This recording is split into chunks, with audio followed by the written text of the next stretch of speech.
How's everyone doing? Very good. That's great.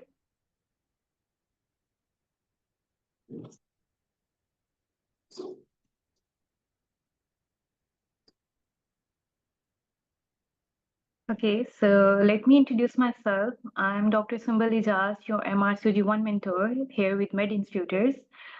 So I would like to welcome everyone. I hope you will find this session very helpful. So the topic for today's session is basically on mastering the anatomy identification SBAs for Mrcog Part 1 exam. And meanwhile, I will tell you what are the key strategies and what are the practice tips which would help you to ultimately solve those such kind of SBA. And one thing I want to tell you, this session is all about, we arranged this session because of many students has requested on this topic because they were really struggling with the anatomy and they found such SPs very difficult whenever they will give you a picture and ask you to identify the particular structure. Okay, before we start today, please to let me know in the chat box how many of you are writing January 2025 exam and how many of you are willing to sit in July 2025 exam.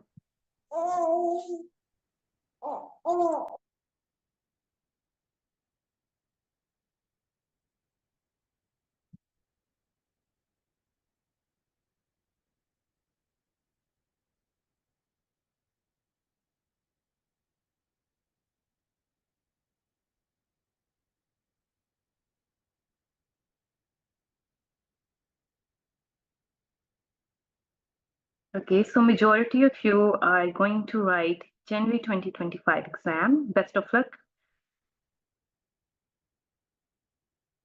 Okay, don't worry about that.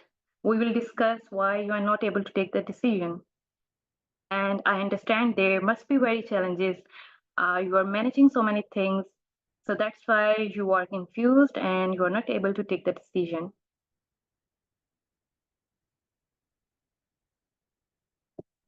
Okay, so let's begin. Okay, let me tell you what would be the format of today's session. I have added some SVAs, which are basically from the recalls. So what I'm gonna do, I will show you the first question slide, and then you will have 45 seconds to answer the question. And once I show the slide, your time would be started at that very time, and you need to drop your answers in the chat box.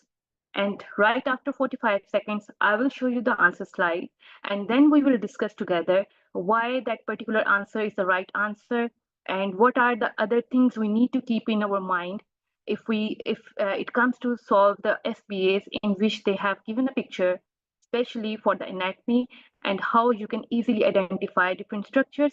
And not only I'm going to focusing on the picture or the diagram type SBAs. Meanwhile, I will tell you what are the other relevant questions from that particular topic. So let's begin. There you go with your question number 1.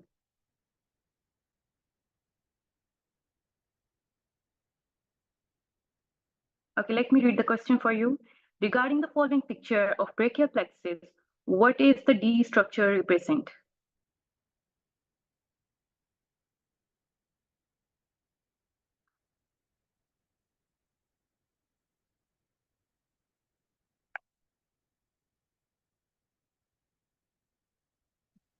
Should we write answers in the chat box?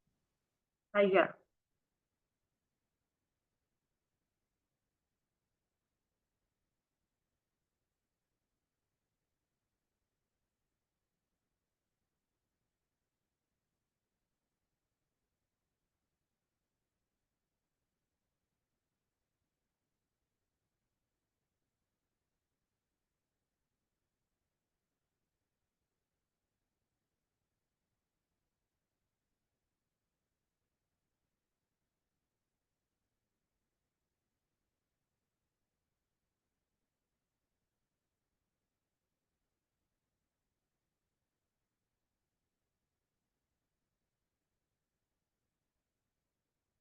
Okay, your time's up. Yes, B is the right answer. Very well done. Okay, some of the students to goes with the option D, and some of the students go with the option E. So let me break down this SBA. Okay, let's understand what is the role of brachial plexus in MRCG1 curriculum, why they have added this topic.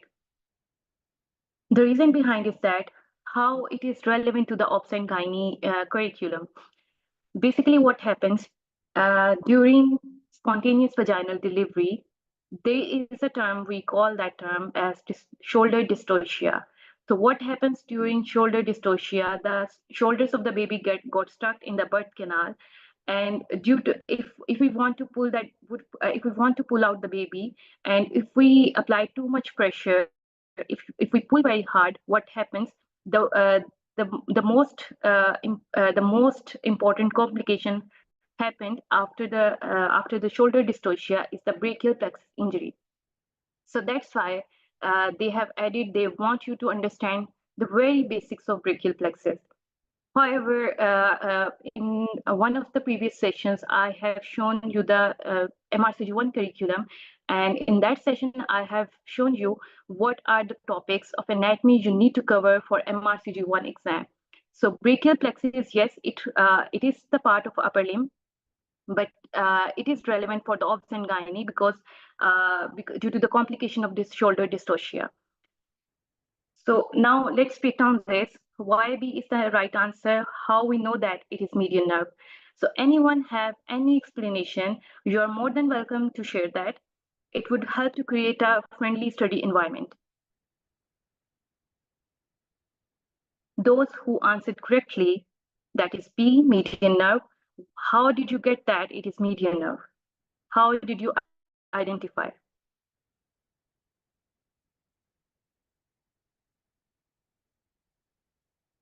Because median nerve has C6, 7, and 8 nerve innervations. So I knew that and I have read that. That is why I have identified that it is median nerves.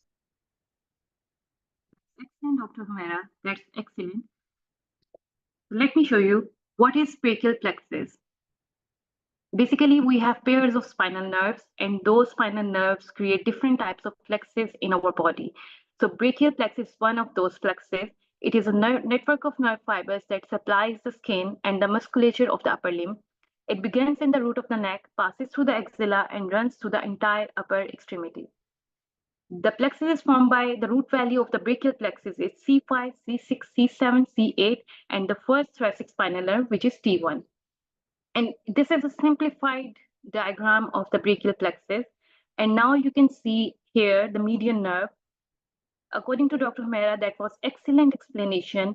It is formed by the union of lateral and the medial cord. And then if you trace back the root value, it has the root value from C5, C6, because ultimately C5, C6 forms the lateral end, and then it also receiving the fibers from the C7, then C8 and T1.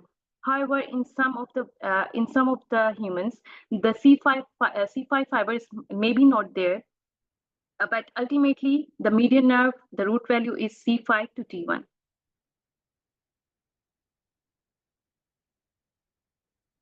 Okay, there you go with your second question.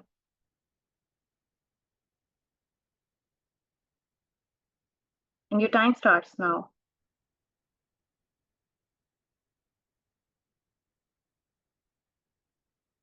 Let me read the question. A 26-year-old female presents to the gynecology clinic with complaints of discomfort and pain during sexual intercourse for the past few months. She also reports occasional itching and swelling in the vulvar region, especially near the vaginal opening. Upon further questioning, she mentions the pain intensifies with pressure applied to the lower parts of the vaginal vestibule. So, given the diagram, identify the following structure.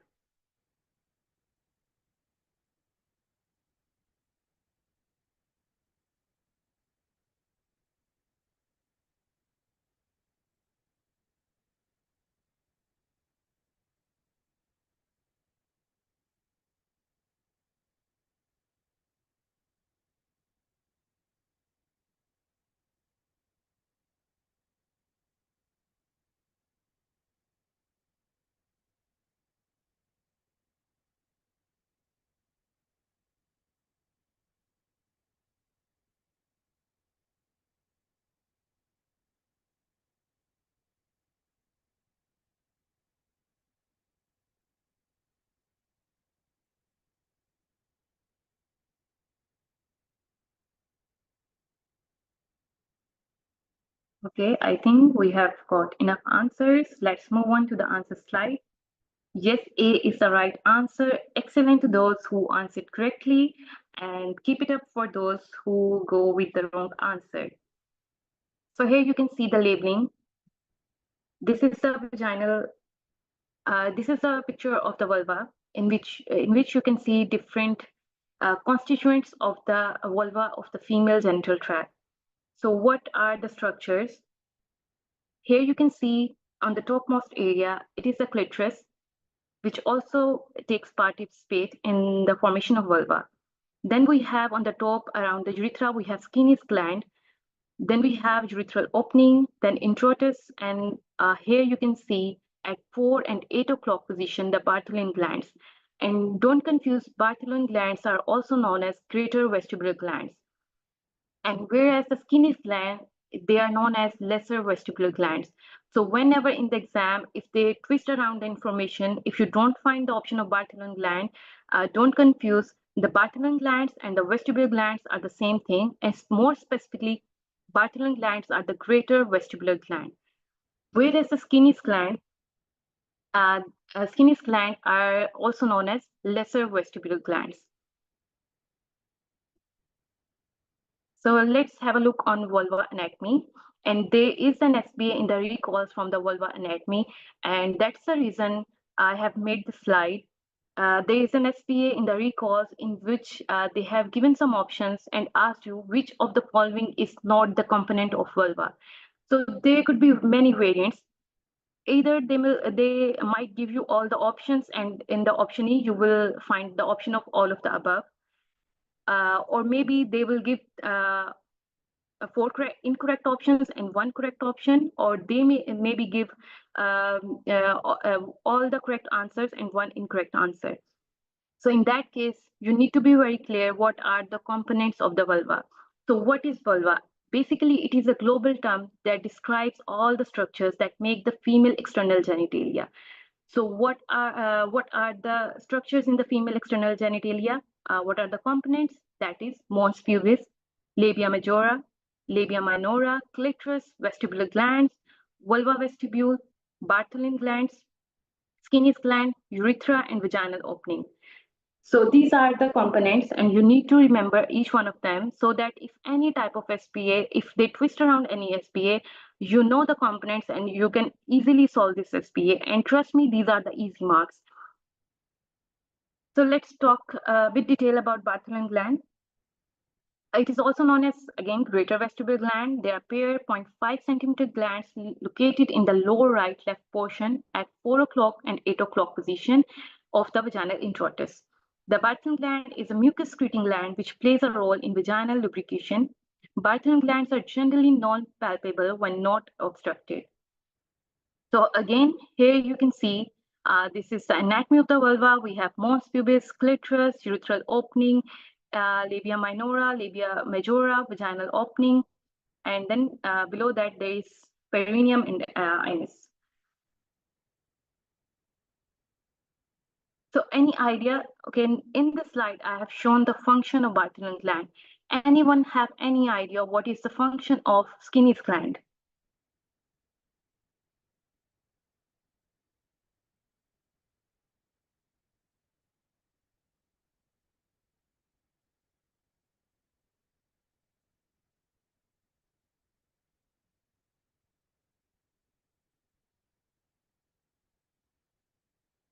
Any volunteer who knows the answer? What is the function of Skinny's gland?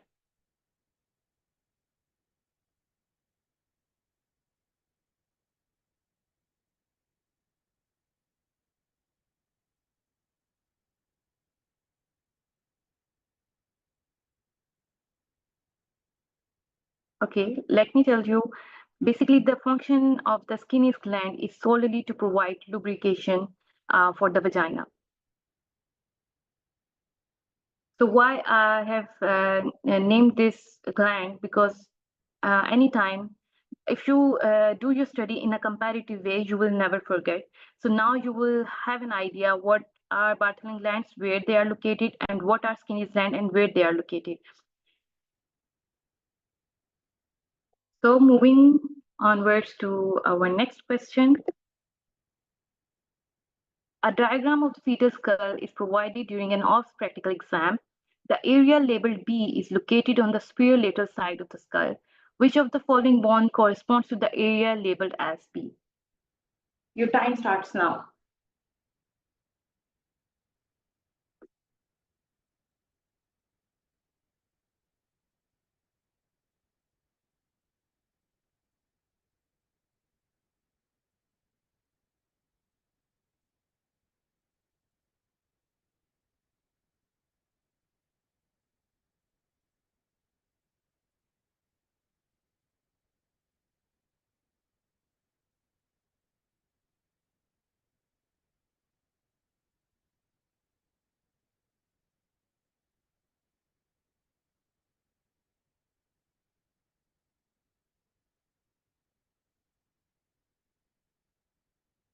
Excellent. B is the right answer. Let me break down fetal skull. The fetal skull, the major bones that compose the skull of a newborn include two frontal bones, two parietal bones, and one occipital bone.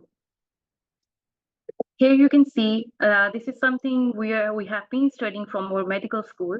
So here you can see the frontal bone, parietal bone, and the occipital bone. So how many bones are there? Two frontal bone, two parietal, and one occipital bone. Then, then in the exam, either they might ask you the question for the identification of fetal skull bones, or they might ask you questions from the sutures. Sometimes it happens. For instance, in this case, they are asking about the B labeling, but they might ask you about the labeling of the A options. So any idea what is the structure which is labeled with option A? Sagittal suture. Yes, that's excellent. Okay, so let me break down. We have three sutures. One is the coronal suture. Here you can see this is the coronal suture and how it is formed. Because sometimes what happens, they might give you a picture and sometimes they do not give any picture.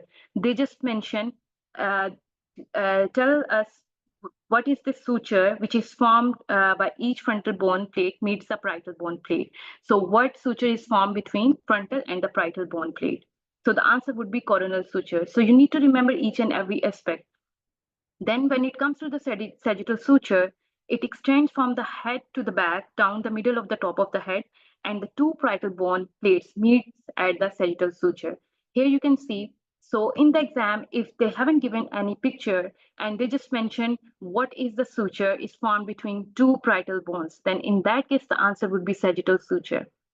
And when, if they have mentioned or if they are labeled, the structure that extends back of the head, each parietal bone plate meets the occipital bone plate at the lambdoid suture.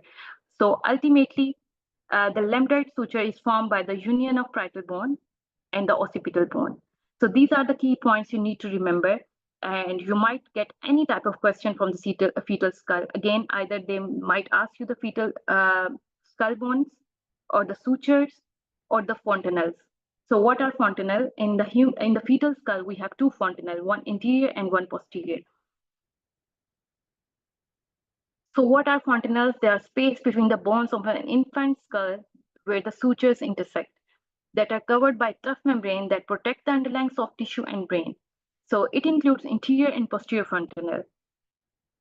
So how does the anterior fontanelle form? It is a junction where the two frontal and two parietal bones meet. So again, in the exam, if they twist around the information, if they haven't given any picture and asked you about the labeling, but rather they have mentioned what is the structure which is formed by the union of two frontal and two parietal bones, that means the answer would be anterior fontanelle. Then the posterior fontanelle is the junction of two parietal bone and occipital bone. So make yourself clear, if they have mentioned the union of parietal bone with frontal, that means anterior.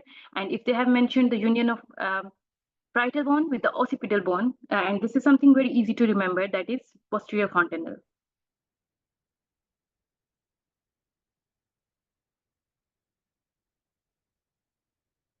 Am I clear, everyone?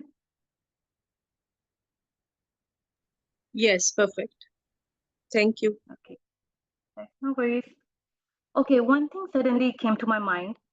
Yesterday, what happened? A student reached out to me, and what was she telling me?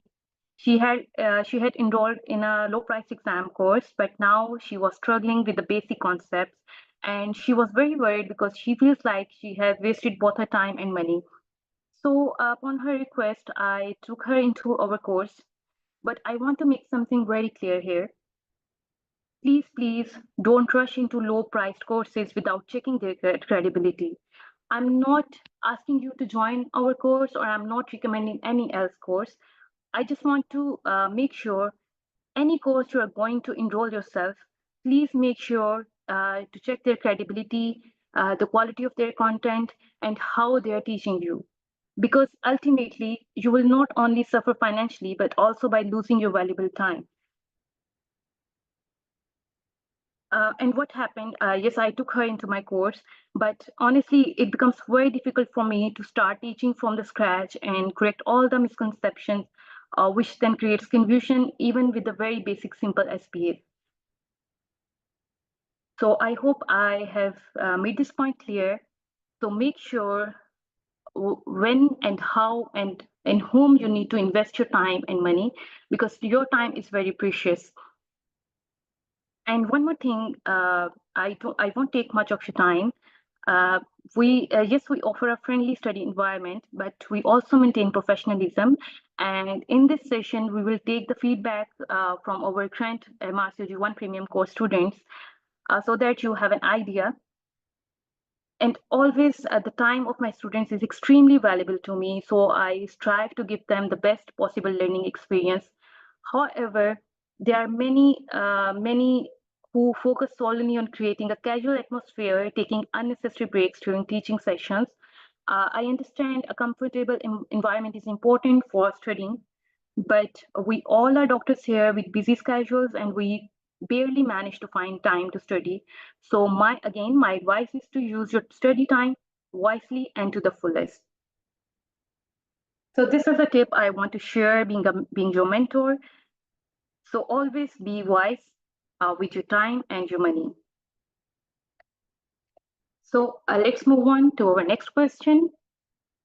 In this diagram of the posterior pelvic region, which muscle is labeled as B?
Okay, your time's up.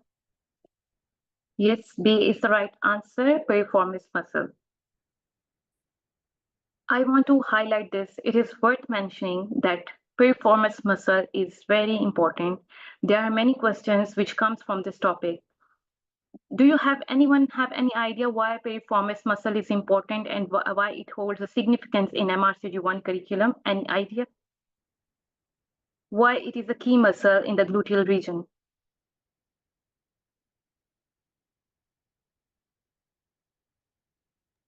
Muscles are very difficult to remember. At least for me, I find it very difficult. I understand. but there's always a trick and a strategy.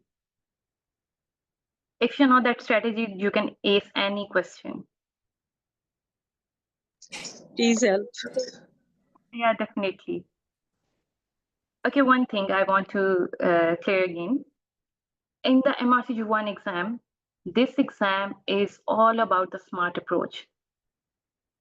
The basic subjects, they are honestly, they're very, very, very extensive. However, the MRCG1 made our task very easier by focusing only the topics which is relevant for the obs and gynae clinical practice. Like when it comes to the anatomy, we only focus on the anatomy of abdomen, pelvis, and perineum. That's it. But still, in abdomen, pelvis, and perineum, there are so many things. There are so many details, and it is honestly, it is not possible for anyone to remember each and every muscle attachment, origin, and function, and everything. So one thing, try to be focused, have smart approach, try to focus on things which are repeatedly asked in the previous exams.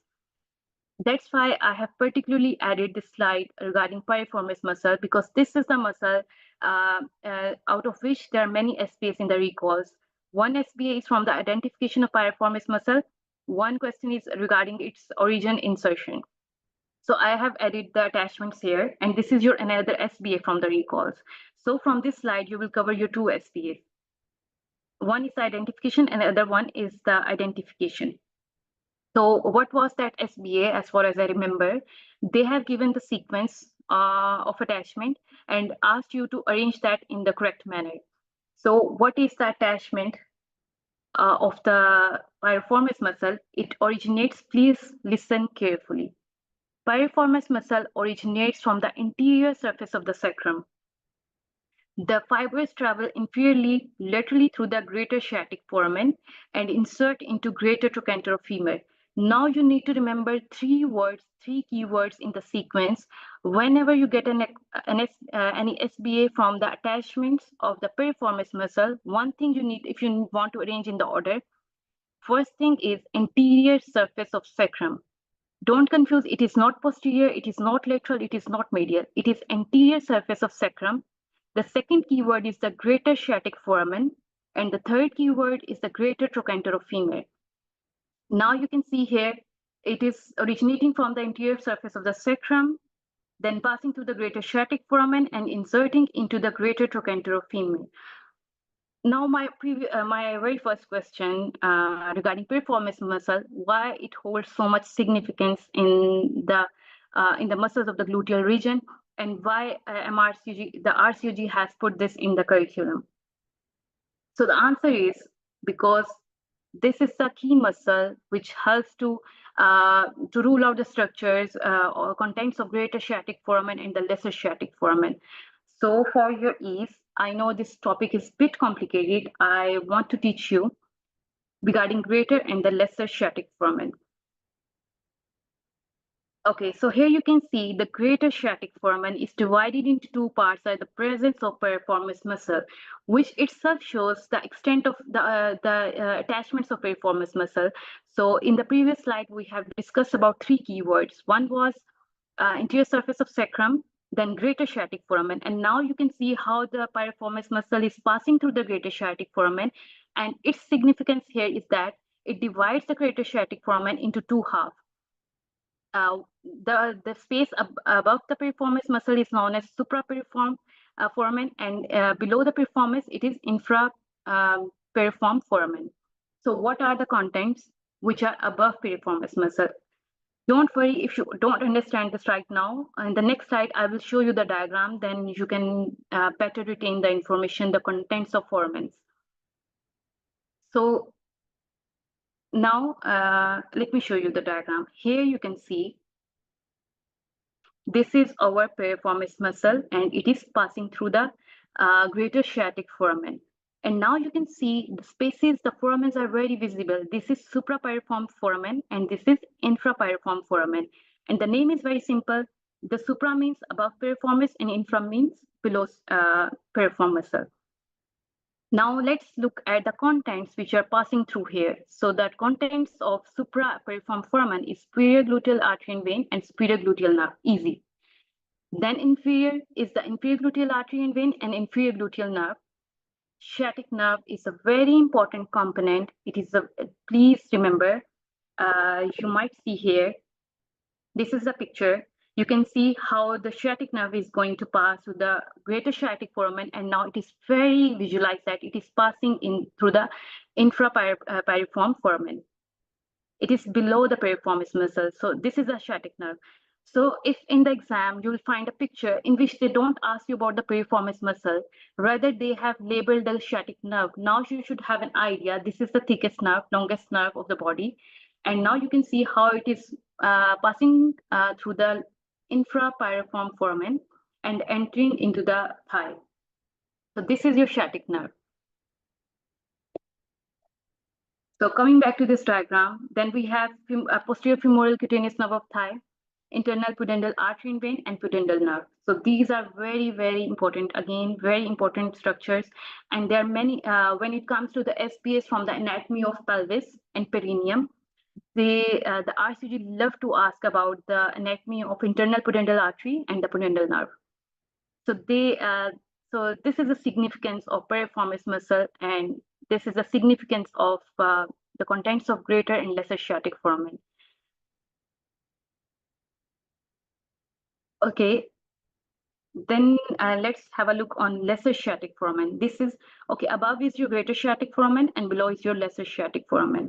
So now let's have a look on the contents of lesser sciatic foramen is the internal pudendal artery and vein, pudendal nerve, and tendon of obturator internus muscle. Okay, there are many SBs from this topic. If Hi, you, Dr. Sumbal. yes, Dr. Sadi wants to say, answer some queries. yeah, go ahead. I will come back to this topic once Dr. Sadia is done talking. Okay. Hello, everybody. This is Dr. Sadia Iman from Median Students. How are you all doing? You can write in the chat box or you can unmute your microphone. I would really appreciate your responses. We are fine, Dr. Sadia. How are you? Thank you very I'm much for doing arranging such an informative session for us. pleasure. Okay, so I was wondering if how many of you have achieved your first milestone, which is your eligibility? How many of you already have received your eligibility approval? Me. Okay, Dr. Humera has got the eligibility approved. Dr. Sakina has also got it. Me too, I got. Okay, so Dr. Farina has also got it.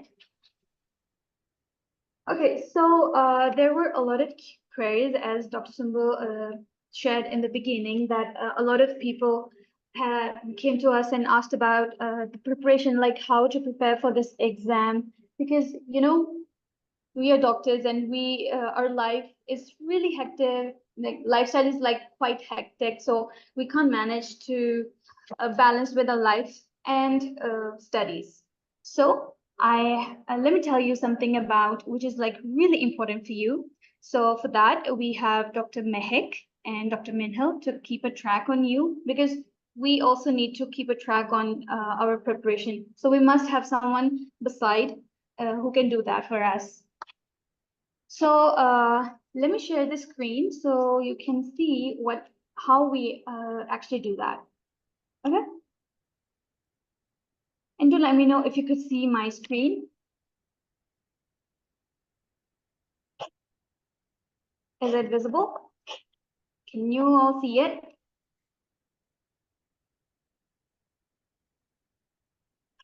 Yeah, we can.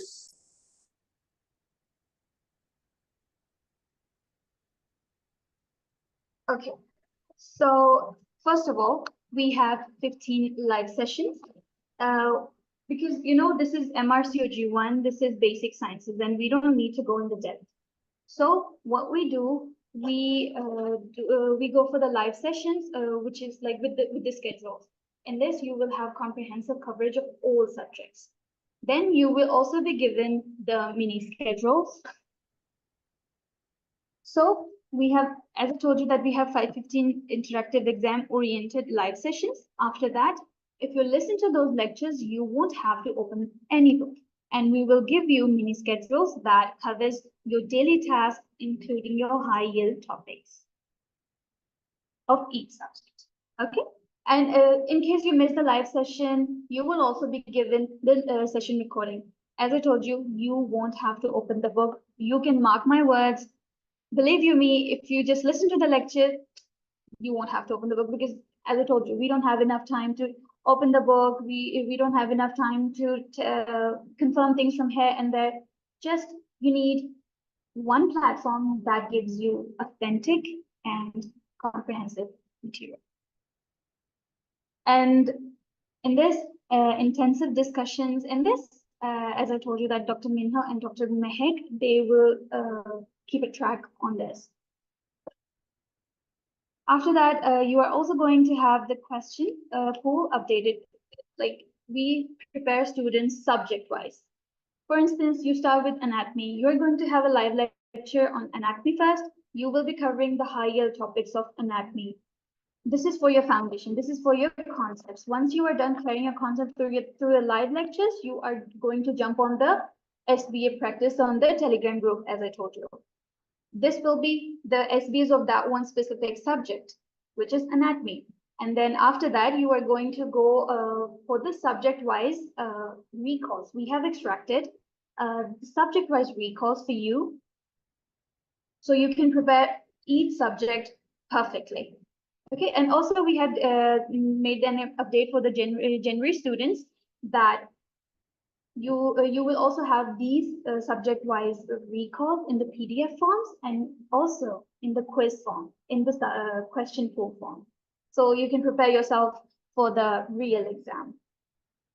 Okay, and then most important thing, then we have made 13 recall papers in the form of quiz from 2019 to 2024. So you will have it solved, and also you can like easily tell you everything. Okay, as it I lost the track. Subject-wise recalls are done, then year-wise recalls are done 2015 to July 2024, and these are solved recalls. You won't have to, as I said, that you won't have to confirm things from here and there. What's the right answer? What's the explanation for this? You will get each and everything in this platform. And then for your revision, flashcards will also be there, and your mentors will be there on all the steps with you. And after that, you enroll in the special 10 days recall workshop. You can practice each question for with a mentor. So there will be no chance left to fail this exam, because this exam is more strategic. It's not like that you have to study each and everything that you had studied in your MBBS. No, we are going to go over for only higher topics. We are not going into detail. We are just studying smartly. Understood? Am I making sense to everybody? If you have any question, they may write in the chat box so I can explain. Most importantly, that we will also give you the mini schedule. In mini schedules, you will be given the subject, the higher topics, like your daily task, what to do this day and what to do next. How are you going to prepare yourself for this exam? Mini schedules are like those, and you will get the mini schedule of each subject.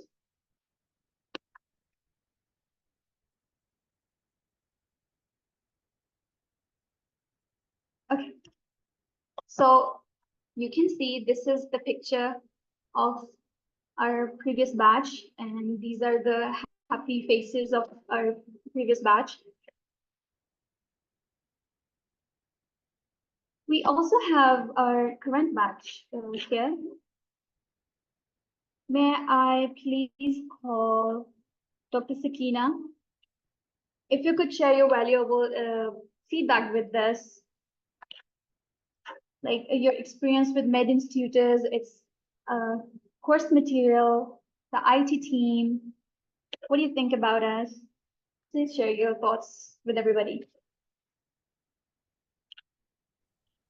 Hey everyone, am I audible? Yes, you are. First of all, I'm very thankful to Med Institute team for their lot of support, especially 24/7 support. Their course is very impressive. Alhamdulillah, mentors, they are available just on a call or text away, 24/7 support. And secondly, their mock exams are very good. It's my personal experience that I just gave one read to endo mock and I score 87% marks in mock with just one read and one lecture.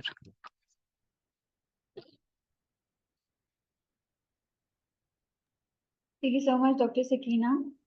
We also have Dr. Yeah. Momna here. Dr. Momna is also one of our premium students. She would like to share her thoughts. Dr. Momna, are you there?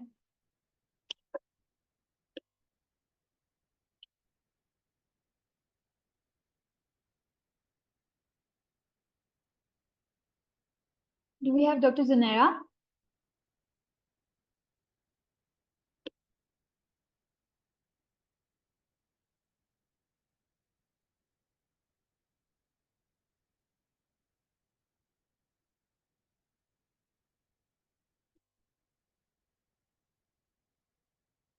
Do we have any other premium students with us?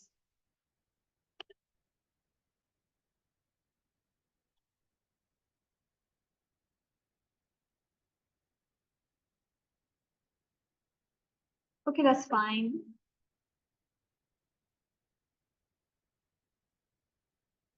Okay, most importantly, what I want to share with you all that I'm Dr. Sadia.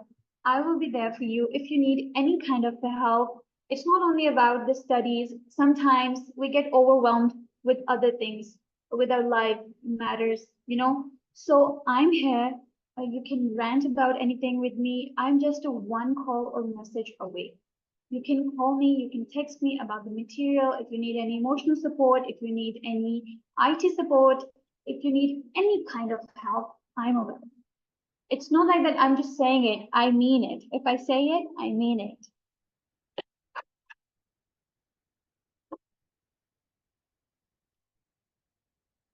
Yes, Dr. AE, we need a schedule with topics, and I think this will give us a general look so we can take a decision to join January 11.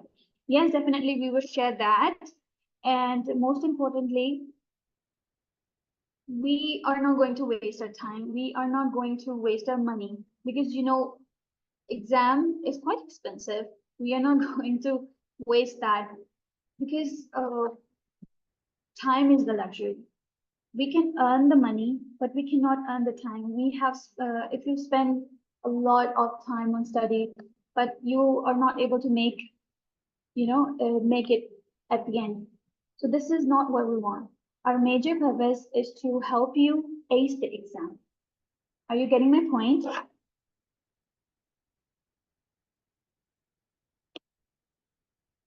Regarding the books and study resources.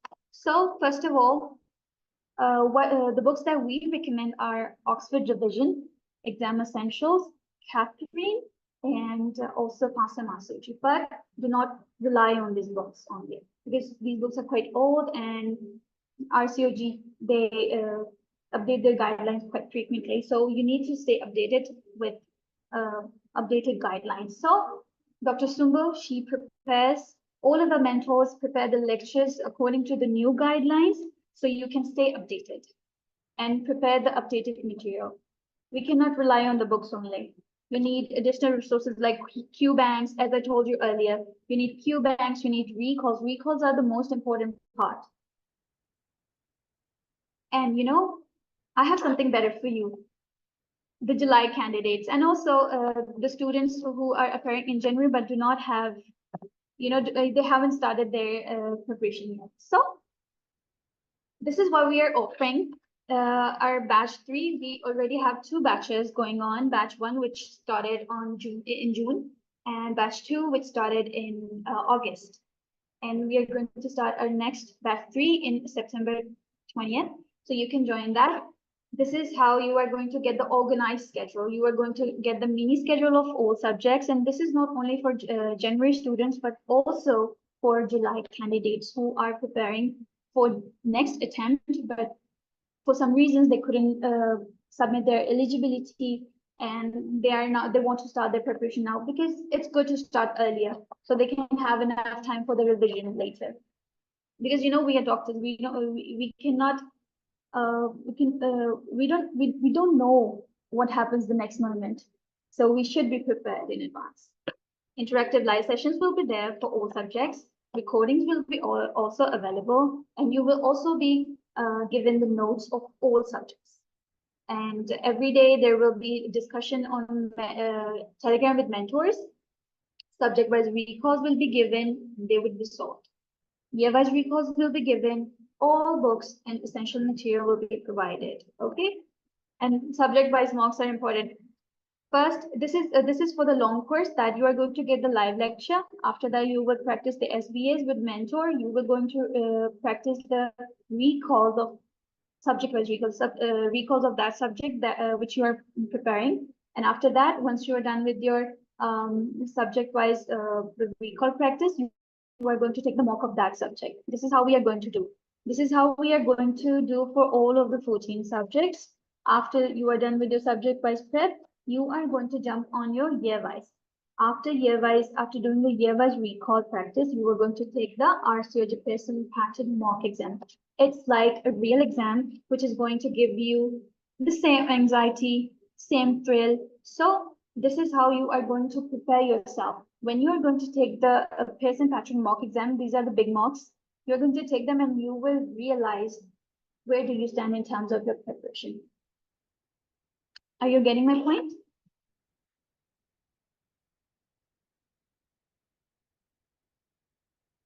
Okay, so this is for all of you, and we also have currently we are having another great offer, which is 3-in-1 course. We are giving you 3 courses in just one price. Our premium long course, which costs $300, and our Power Hour course, which is short course, it costs $250, and our recall workshop of 10 days, it costs $100. Altogether, it's $650, but we are giving you all of these 3 things in just $300. So if you would like to join us, so you can just drop me a message and I will be there for you. And it's not only about the course material, I will be there for you for anything, even if it's emotional support, even if it's for any kind of support that you need, I will be there.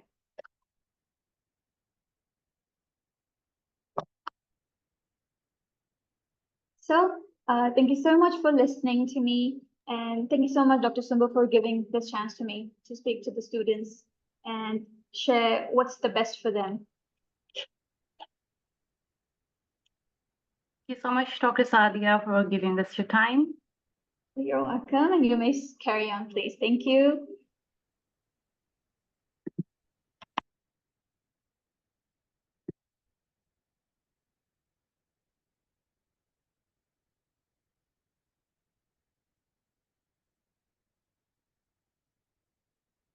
Okay, coming back to our lecture, we were talking about the contents of greater and lesser Asiatic format.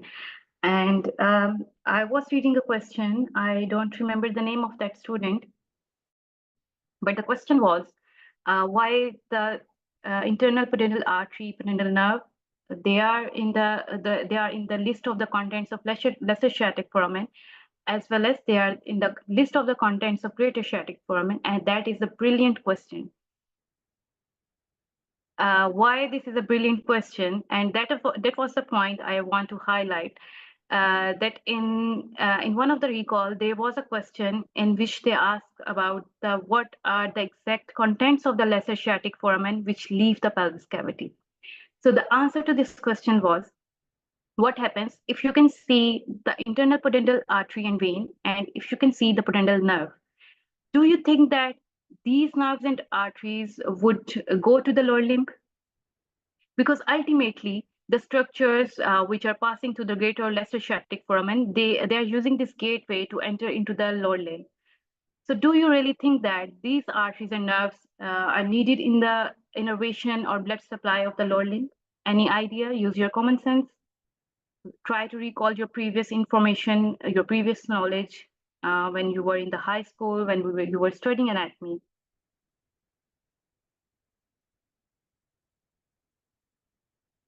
I So don't what think so about this pudendal nerve. It doesn't go. Yes, because pudendal nerve is the major nerve which innervates the perineum. So when you start studying perineum, you will see each and every structure, they are innervated by the pudendal nerve. So it is the key nerve in the perineum. So that's why what happens, yes, it comes out through the greater sciatic foramen, but it after passing through the lesser sciatic foramen, it re-enters into the perineum. So in a true manner, it actually does, even after passing through the lesser sciatic foramen, internal pudendal artery and vein and pudendal nerve, they not completely leave the pelvis and the perineum. They enter back into the cavity and supplies the area where they needed, either they will have some innervation in the pelvic region and it solely have the innervation and the blood supply to the perineal organs. So that's why if you find a question, this is a recall that what is the content of the lesser sciatic foramen which leaves the pelvic cavity? So the answer would not be internal pudendal nerve, internal pudendal artery.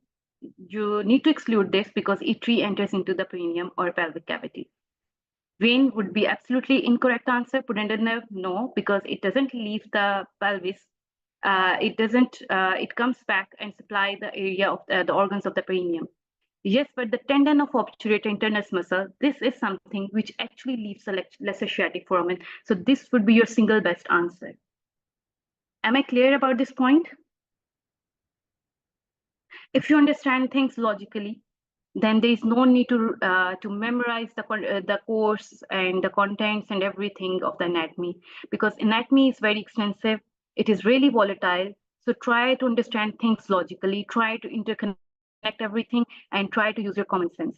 So in this particular way, if you discuss every SBA, if you discussed high yield points, you will never ever forget. So this was the simplest way to remember the contents of greater sciatic foramen, lesser sciatic foramen. We have discussed some high yield points and some difficult SBA. This is a hard level SBA in which they ask about the contents of lesser sciatic foramen, which exactly leaves the lesser sciatic foramen.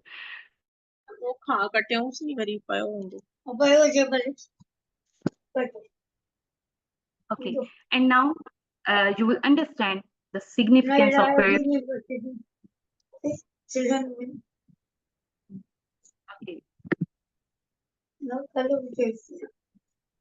Okay.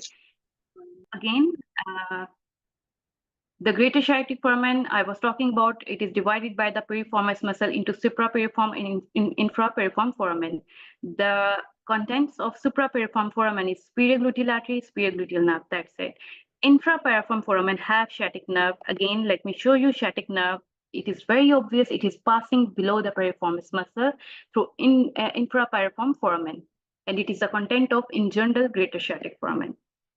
Then we have pudendal nerve in inferior gluteal artery, inferior gluteal nerve, posterior femoral cutaneous nerve of thigh, nerve to obturator internus, nerve to quadratus femoris. Then on the other hand, we have lesser sciatic foramen. We have internal pudendal artery and vein, pudendal nerve, then obturator internus tendon, and nerve to obturator internus. So this was all about the piriformis muscle and the greater and lesser sciatic foramen. Okay, let me recap. I want to check your understanding. Please tell me the attachments of piriformis muscle. Please drop in the chat box, or you can open up your mic and tell me the 3 keywords I have told you.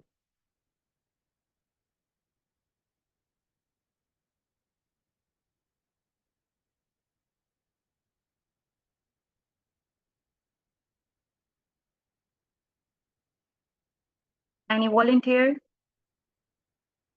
Yes, Faiva, that's excellent.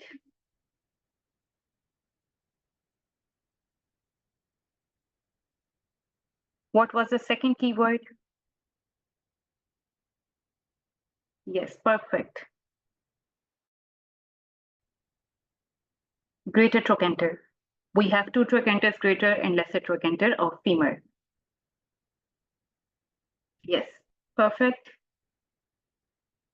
Okay, let's move on to our next SPA. There you go. And this diagram of the female perineal region, which structure is labeled with C?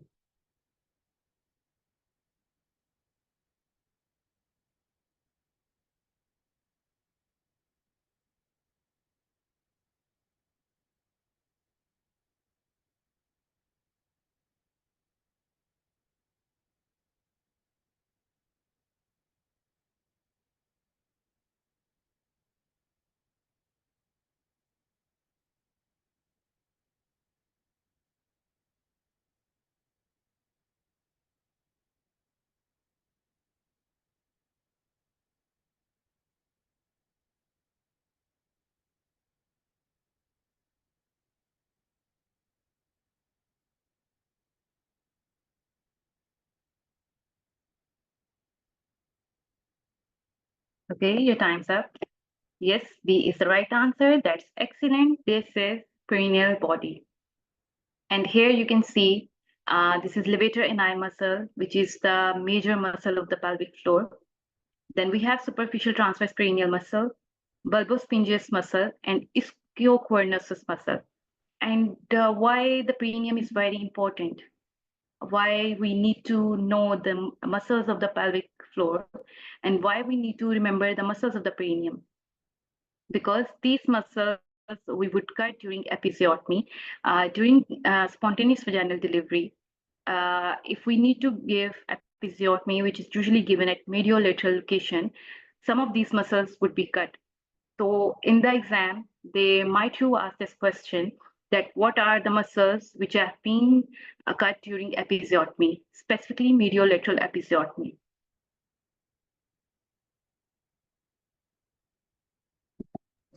I think the bulbosphingeus muscle and superficial transverse. Yes, yes, that's correct. Excellent. You seems like well prepared for the exam. Okay, so perineal body. What is perineal body? Those who know that, well done. Those who do not have any idea, let me tell you. Basically, perineal body is an irregular fibromuscular mass, as you can see here in the diagram. It is located at the junction of urogenital and anal triangle in the central point of perineum.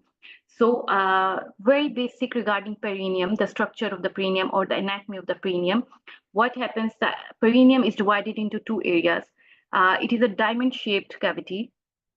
Anteriorly, we have urogenital triangle, as you can see here. Why we call this urogenital triangle? First thing, it looks like triangle. And why urogenital? Because it consists of genital organs and urethra. The posterior one or the dorsal one is known as anal triangle. And why it is known as anal triangle? Because it holds the anal canal and rectum. That's it.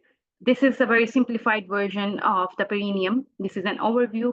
And here you can see between the junction of urogenital and anal triangle, we have perineal body, which is a fibromuscular mass. Why nature has designed the fibromuscular mass at this very location? Because it acts as attachment for muscle fibers from the pelvic floor and the perineum itself. Okay, for your exam, you need to know then at least don't go in a very detail of the origin and insertion and blood supply or innervation or functions of these muscles, but yes, you need to have an idea what are the muscles which are going to attach on the perineal body. So the first muscle you need to keep in your mind is the levator ani, bulbospongeus, superficial and deep transverse perineal muscle, external anal sphincter muscle, and external urethral sphincter muscle fiber. So remember the name of these muscles. These are the muscles which are going to attach on the perineal body. And what is the function of perineal body? In the woman, it acts as a tear-resistant body between the vagina and the external anal sphincter, supporting the posterior part of the vaginal wall against prolapse.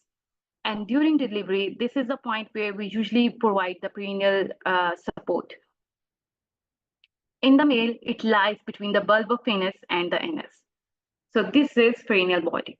And this is the high yield point. You need to remember the name of the muscles which are going to attach on the perineal body. So we are done with the SBAs from the identification of anatomy structures.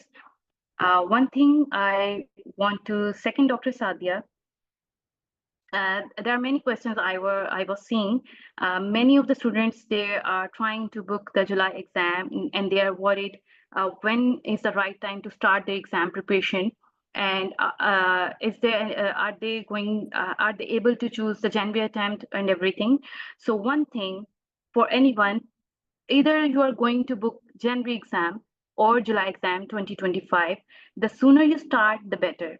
If you are planning to take the exam in July, the sooner you start preparing, again, it is better for you. Why it is important to start your preparation now? Because competition is increasing day by day. So now is the right time to begin your preparation. One thing, you can enroll in our premium course at any time to ensure you are well prepared for the exam and to make sure, because this exam is very expensive, you are not spending your finances on this exam, but yes, you are spending your precious time. So please, again, make sure you are well prepared for the exam, and there is no right time to start the preparation. The day you have decided to give the exam, that is the exact day you need to start studying for the exam. And again, as Dr. Sadia mentioned, we are starting our third batch for MRCG Part 1 on September 20th on the basis of students' requests and inquiries. So if you are interested in enrolling, you are more than welcome to join us. Another thing, there were many questions regarding recalls. So it is worth mentioning, we are offering recalls in 3 formats. Please listen carefully. We are offering recalls in subject-wise manner, one thing. Then we offer recalls in year-wise, which is available in the PDF format. And then we have, again, the year-wise recall in a pool format. So what is pool format? That format allows you to solve questions in the same manner as you will do on the exam day. So again, if you follow the sequence for your exam preparation, first thing, you are you are referring to the theory, you are trying to build up your basic concepts, you are recalling your prior knowledge. For instance, if you are starting anatomy, so yes, you are done with the theory, and now what you can do, you can start subject-wise recalls along with that theory, because ultimately in the exam, the mainly questions comes from the recalls, or at least the topics which have been previously asked in the exam. All they do, they just simply twist around the information. So yes, you are done with the theory, then you do solve the subject-wise recalls. Then once you are done with all modules, by solving subject-wise recalls, you can refer to the year-wise recalls which are available in the PDF form. So this would be your second revision.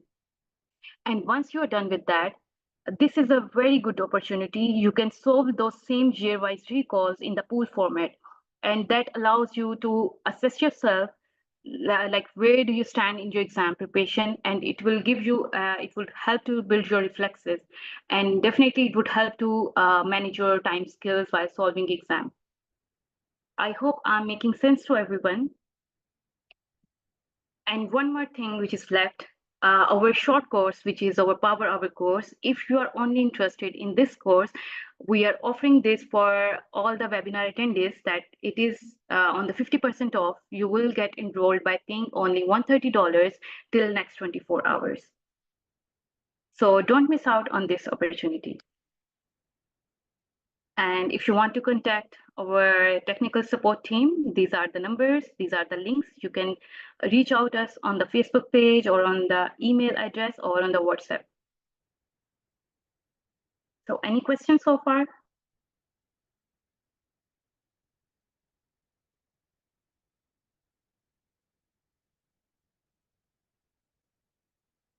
Ma'am, some people says that there is a pattern, there's some changes in the pattern. It is true?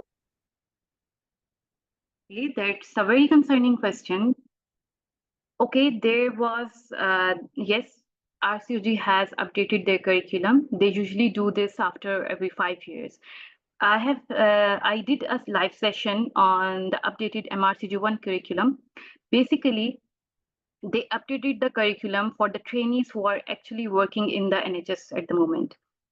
So in that, curriculum, they have made some changes regarding the clinical expertise and the level of experience and the level of knowledge expectations from the trainees which are working in the NHS. However, the knowledge requirement areas regarding MRCG1 exam curriculum, that remains the same. Thank you. No worries.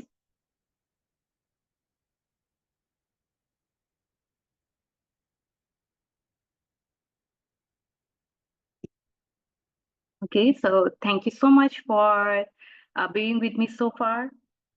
It was a good session. I had a lovely audience today.